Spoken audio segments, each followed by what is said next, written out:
everybody, and welcome back to the Clean My Space Kitchen. As promised, this week I'm going to walk you through pretty much the entire kitchen and show you how I've put it together and organized it from top to bottom, since I've had about a month now to settle in. Now, before we get into the kitchen, I just want to show you guys the handles. They are officially installed. These are the ones we went with, and you will get to see the kitchen pretty much in its entirety. Some of you did share your concerns about an all-white kitchen, but we've decided to theme the kitchen up with red for this fall and winter. So you'll have to excuse us, we still are in the process of procuring extra accessories, but I think we're off to a pretty good start, and I hope you'll agree. We decided to put together a cozy seating area. We picked up a couple of gray chairs and a nice silver table, which is really easy to accent. And one of the things we are going to be picking up is a nice rug to go under these chairs. So we're currently looking online for one of those. Now, if you're not sitting down in the kitchen, you're obviously doing something else. So let me show you from top to bottom, as we always work, what we've got in the kitchen here. So in this open shelf right now, we just have 3 charcoal vases. That might change. On the counters, I always keep out my blender and my kettle, as well as the roll of paper towels. In this cupboard, we have some glassware on the top that rarely gets used. This shelf is pretty much gluten-free stuff, so crackers and oatmeal. Go figure, that's what I snack on, folks. And then down here we've got some tumblers, as well as my vitamins. That's what keeps me looking like an astronaut, people. And then I have some of my organic stuff that goes into my smoothies. In this drawer, this is the official junk drawer in the Maker Reynolds household. We have all kinds of things, from plastic straws to little random containers, batteries, matches, Cuban cigars. Yes, this is a benefit of being Canadian. You can actually buy those. Band-Aids, wine openers, scrapers, clip things, barbecue lighters, and screwdrivers, if I didn't already say that. And actually, we organized our junk drawer using these trays that you can pick up at IKEA. They're actually for cutlery drawers, but we decided that we would use that for a junk drawer, and that would keep things organized. Okay, guys, this is one of the drawers I was really excited to show you. My tea drawer. Okay, let's talk about it. What I did was pick up these drawer dividers from IKEA.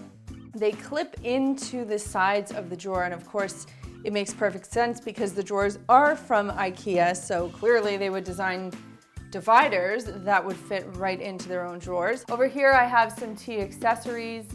This is my coveted spiralizer, and if you guys follow me on Instagram, you know that I love making crazy vegetable dishes with my spiralizer. Then I have my teas. I've tried to divide it out. Decaf teas. This is also some decaf teas. And then these are all the caffeinated teas, obviously, and my tea tins and stuff. So that is very exciting. This drawer smells amazing, and I love opening it. It's lots of fun. Okay, down here, I'm not much of a baker, but I guess if I were to be, this is where you would find baking accessories. We have mixing bowls, a salad spinner, a strainer, some other bowls, measuring cup, fancy cheese grater, and then some plastic cutting boards in there. Now up here, above our kitchen sink, we decided to try something a little bit different. So let me show you what it is. All right, so we have microfiber cloths over here, and then we decided to put all of our cleaning spray bottles up top as opposed to under the kitchen sink, because it's a little easier to reach than it is to bend. So that was our rationale. Another reason we put the spray bottles up there is because we wanted to free up some space down here. This is the cupboard under the kitchen sink, that one cupboard that drives everybody crazy. So what we've done is we've kept some cleaning products in here, like extra dish soap, dish tabs. We've got Barkeeper's Friend hidden back there, some vinegar, some rubbing alcohol, baking soda, and then some cleaning tools like rubber gloves, a scrub brush, a cleaning toothbrush, a bucket o' sponges, and our garbage bags. And then of course we have this handy little bag container over here. We got that at IKEA. And I also put these up. These are 3M command hooks. And I decided to do this for our cleaning brushes as well as the squeegee. These ones are great because they're a little flexible. And I'm sure lots of you guys know about 3M command hooks, and if not, I'll put a link for you down below. Quick fact, our kitchen actually used to end right here. So that's pretty crazy because look at all the extra space we've gained. Very exciting. Okay, so let me show you what we've done in this cupboard, and this one I am particularly proud of. So here's what I've done. Up top, I have all kinds of baking/cooking things. So I eat a lot of nuts. I think they're really great for snacks, and I like a variety of them, so does Chad. So we've decided to pimp out our cupboard with all kinds of different nuts and snacks. I also have steel cut oats and quinoa, and look at this, guys. From the bulk food store, straight in my cupboard, a giant container of baking soda. Then I have other little things here that I like to throw on top of salads or little things that I like to cook with that I don't want to have to remember to buy at a grocery shop. And then over here at the bottom, I have all kinds of different canned items like beans and tomato products. Then I have some more international activity over here and tuna, which is kind of my go-to lunch situation. Now, over here, and this is also a special treat because we didn't even have really a drawer for our cutlery in our other kitchen. We did, but it was very small. So check out this situation. So this is a cutlery divider we picked up from IKEA. My only pet peeve about it is that we didn't have enough little dividers for big forks and small forks, but really, there are way worse things going on in the world right now, so I can deal with that one. And on this side, we've got all of our different utensils that I use specifically for cooking. So there's no serving pieces here like big salad, things, those things that you use for salad flippers, whatever. But all of my stuff that I use for cooking is indeed in there. And again, we've used a divider from IKEA. This drawer is also a really exciting one because it is where I keep my lovely and talented Le Creuset cast iron situation. So these are really heavy and they can't be stacked, which is why I've laid them out flat in that particular drawer. And then in this drawer, I've got my stainless steel cookware. So everything from a deep pot, and then I have that cute little oven mitt, which is very adorable. And then I have my lids, and then my frying pans and saucepans and all of that biz. So that's what's going on in there. This cupboard essentially serves the same purpose that it did last time. It's got our emergency flashlight as well as some excess tea towels and microfiber cloths, because in my house, you can never have enough microfiber cloths. These three cupboards are pretty uneventful, but I'll show them to you anyway. I've got mugs and cups and of course butter, very important in this one. In here is where Chad keeps his snacks, and guys, don't think we forgot about it.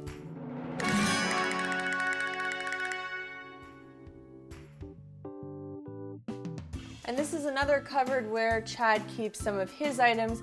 We tend to keep our stuff separate because A, we have the luxury to do so, and B, because my stuff and my diet is typically quite different than Chad's. So the gluten-free stuff is on one side and the glutinous stuff is on the other. So there you go. Now this is where things get a little bit fancy. So this cupboard is one, and I think you guys may remember that I talked a lot about the challenges I had with where to put my spices in this kitchen. Now, if you just think about organizing the flow of your cooking, it really makes sense to have your spices located, I don't know, here. So that's what I ended up doing when I put the kitchen together. So we picked up this really cool cupboard. It's got drawers hidden in it. And here, my friends, is where I keep all of my spices. So what I have done, and I will explain it to you, is the following. I had a bunch of these little jars, which I got from IKEA. I think you can probably notice the theme here in the kitchen. So I decided to use these for the majority of my spices, and then instead of spending money on new stuff, I think maybe you guys remembered from the dollar store haul, we picked up these containers, so I figured that I would mix it up a little bit, you know, be sexy and visual in the spice drawer. And what I've done, just so that I know what the spices are obviously, is I've used a label maker to create a label on there, and then I just write some sort of easy little, you know, 2-letter indication of what the spice is, so that I know A, what lid belongs to what, and B, I can just tell at a glance what it is. In here is where we have all of our aluminum foil and our zipper bags, and I'm out of parchment paper right now, but that's where that belongs. And then down here is where I have all of my oils and vinegars, salts, honey, all that kind of business. This was another cupboard I was seriously anticipating. It is the famous Lazy Susan or Lazy Suzanne, depending on where you're from. And what I do is I just layer in some of these taller items where I don't have anywhere else to put them in the kitchen, when of course the Lazy Susan is not in use. But you can see that I've utilized the space pretty well, and I've been able to keep it pretty neat.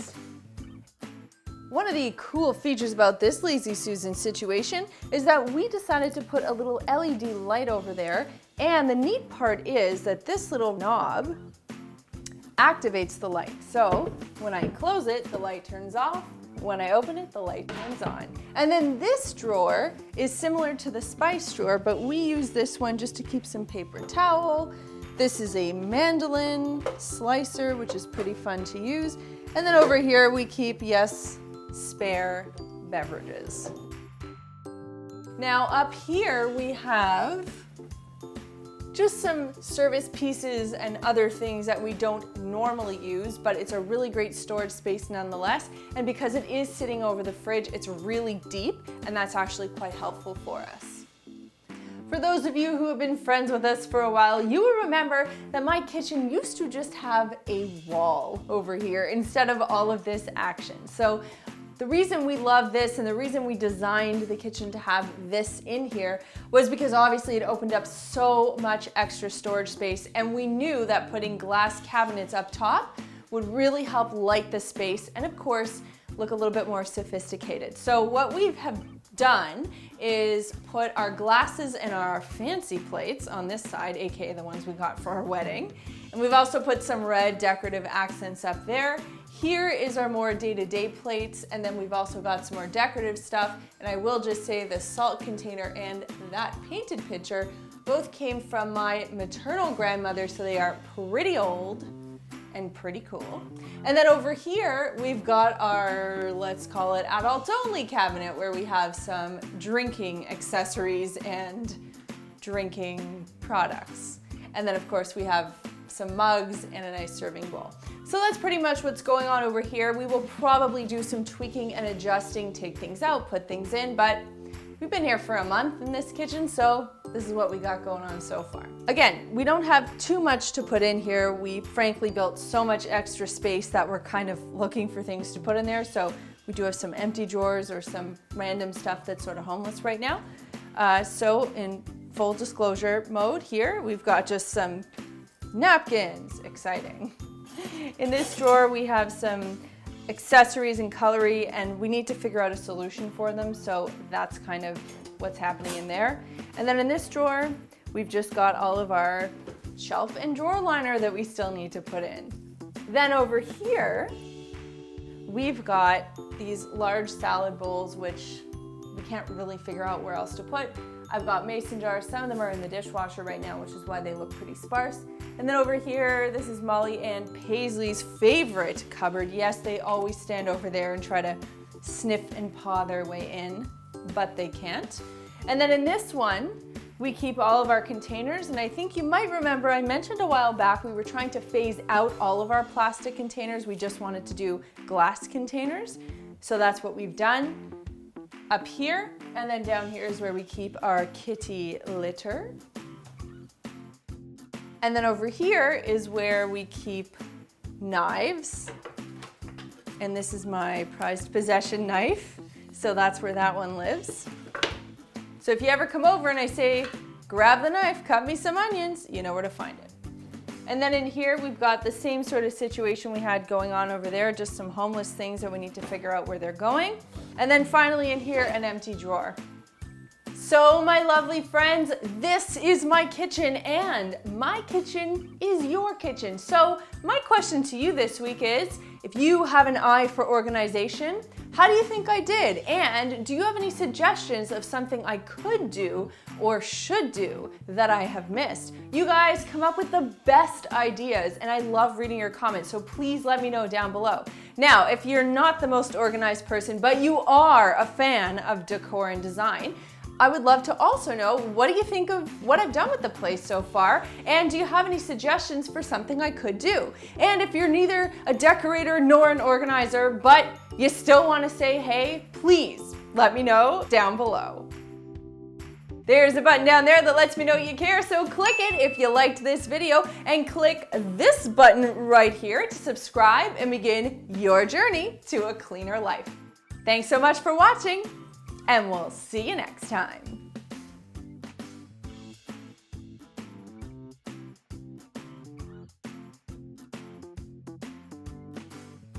And now it's that special time of the week where I respond to your comments.